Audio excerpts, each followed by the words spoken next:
Belakangan isu politik nih ramai beredar, terutama soal perjanjian-perjanjian politik Anies Baswedan yang nggak pernah ditepati atau bisa disebut belum dilunasi, belum ditunaikan.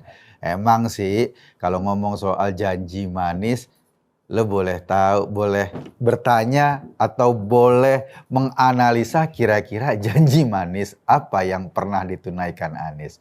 Kalau soal janji, wuset, ngomongnya luar biasa. Sangat manis, sangat indah. Tapi kan omongan bisa satu hal, sementara realisasi persoalan lain. Yang pertama adalah soal perjanjian politik antara Anies Baswedan dan Pak Prabowo Subianto. Itu barangkali dibuat menurut gua sekitar sebelum Pilkada Jakarta deh. Waktu itu memang Partai Gerindra yang diketuai oleh Prabowo mau mendorong Anies sebagai calon kepala daerah di DKI. Katanya pada saat itu ada perjanjian. Salah satu item perjanjiannya, ini spekulasi, bahwa Anies nggak akan maju sebagai calon presiden kalau Prabowo mau maju juga sebagai presiden atau sebagai calon presiden. Artinya dalam perjanjian itu Anies tidak katakanlah bersedia untuk tidak bersaing dalam Pilpres melawan Prabowo. Itu spekulasi orang. Tapi kalau mendengar wawancara Anies sama Najwa Shihab, Anies pernah sampaikan itu loh. Bahwa dia nggak akan maju sebagai capres kalau Prabowo juga maju sebagai capres. Barangkali apa yang diomongin Anies itu relate atau katakanlah sesuai dengan perjanjian yang pernah ditandatangani. Tapi kan sekarang beda. Anies adalah capres pertama yang sudah diusung oleh partai-partai pengusungnya. Dia bahkan udah keliling Indonesia teriak-teriak dirinya capres. Dia yang berjanji, dia juga yang mengingkari. Itu soal perjanjian politik dengan Pak Prabowo. Ada lagi. Nah, ini diungkapkan sama Erwin Aksa. Erwin Aksa ini adalah salah satu tim suksesnya Anies Baswedan pada saat Pilkada Jakarta. Sebetulnya menurut cerita Erwin Aksa, dia adalah tim suksesnya Sandi. Dia berpikir bagaimana mendorong Sandi maju menjadi calon kepala daerah di DKI. Tapi waktu itu dia mencari pasangan, siapa yang mau dipasangkan dengan Sandi. Ketika dia menjumpai Anies Baswedan, Anies nawar kalau nggak jadi gubernur gue nggak mau. Artinya dia nggak mau dalam posisi wakil. Sandi mengalah. Nah, dua tokoh ini, calon gubernur dan calon wakil gubernur, yang namanya kampanye kan pasti perlu biaya, perlu duit, perlu bensin. Emangnya orang teriak-teriakan di lapangan, bahkan sampai menahan atau datang ke TPS-TPS, mengancam-ngancam siapa yang memilih para pendukung penista agama, maka dia akan dipersekusi dengan suasana seperti itu. Emangnya orang-orang itu nggak perlu nasi bungkus? Kan perlu nasi bungkus. Karena itu ada perjanjian soal biaya, soal siapa yang mengeluarkan. Waktu itu Anies belum apa-apa. Dia baru dipecat sebagai Mendikbud oleh Pak Jokowi.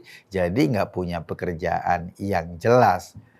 Tapi kampanye butuh biaya. Akhirnya Sandi yang mengeluarkan uang dengan syarat uang itu dibagi atau biayanya dibagi. Anies kabarnya menandatangani perjanjian hutang piutang senilai 50 miliar. Nah, Erwin Aksa yang melemparkan isu ini ke depan publik melalui satu wawancaranya.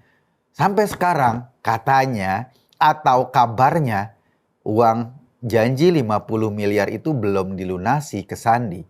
Janji tinggal janji lagi, tapi realisasi entah kemana-mana. Banyak orang bereaksi, katanya ya sudah kita bikin sumbangan aja buat Anies Baswedan untuk melunasi hutangnya kepada Sandi.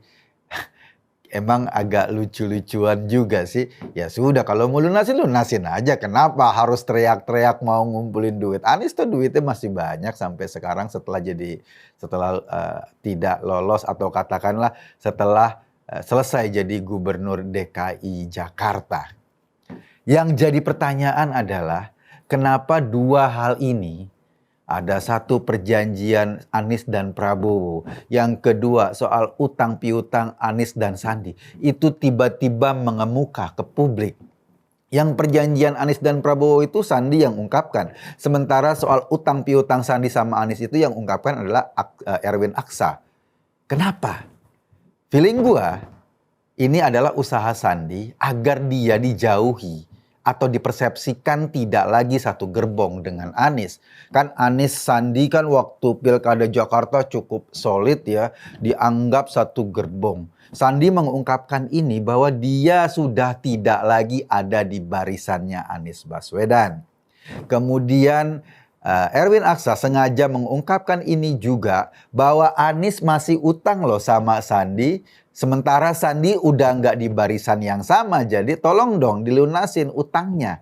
Begitu pesan yang ingin disampaikan ke publik.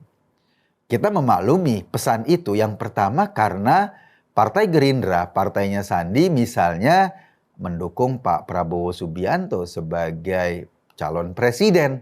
Jadi kalau Sandi adalah bagian dari Partai Gerindra kan nggak mungkin runtang-runtung sama Anies Baswedan berdua. Nggak mungkin dia membantu Anies Baswedan. Yang kedua, Sandi juga kepingin maju atau ikut kontestasi Pilpres. Dia sadar mungkin posisinya bukan nomor 1, tapi nomor 2. Kalau dia posisinya nomor 2, maka peluangnya kayaknya Sandi sudah memutuskan nggak mau bareng-bareng Anies lagi. Ya mungkin karena itu.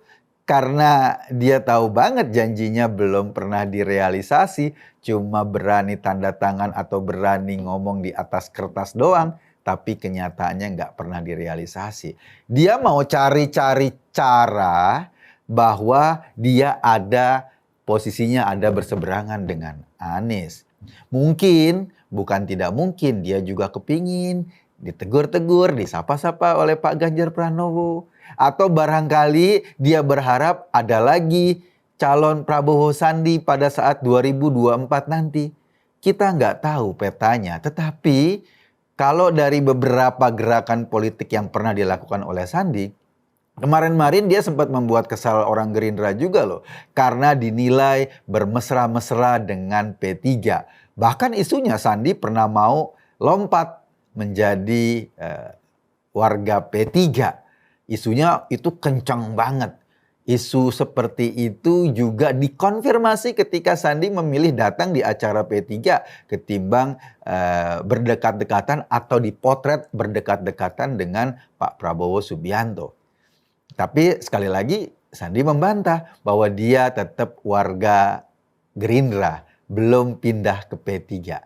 Kenapa Sandi coba mencari celah ke P3? Karena kan ada peluang. Barangkali dengan adanya P3 bisa didorong-dorong sebagai cawapres. Karena P3 dalam asumsinya Sandi juga dekat dengan Pak Ganjar Pranowo. Keluarganya Pak Ganjar dari sisi Bu Atikoh itu memang terdiri dari tokoh-tokoh besar di partai tersebut. Sehingga ada peluang untuk didorong-dorong ke arah sana. Tapi ya disemprit kan sama Partai Gerindra. Gue ingin mengatakan begini, ada dua isu yang dilontarkan ke publik yang ingin digambarkan oleh Sandiaga Uno bahwa Anies Baswedan seringkali orang yang tidak menepati janji. Janji sesama politisi, itu kejadiannya.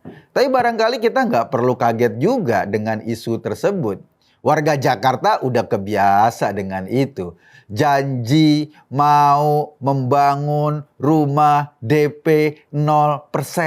Coba lo lihat sekarang. Mana? Dari target 200.000 rumah yang terrealisasi paling 0, sekian persen doang. Janji pengen naturalisasi kali-kali di Jakarta agar berkurang banjirnya. Mana kali yang dinaturalisasi? Nggak ada.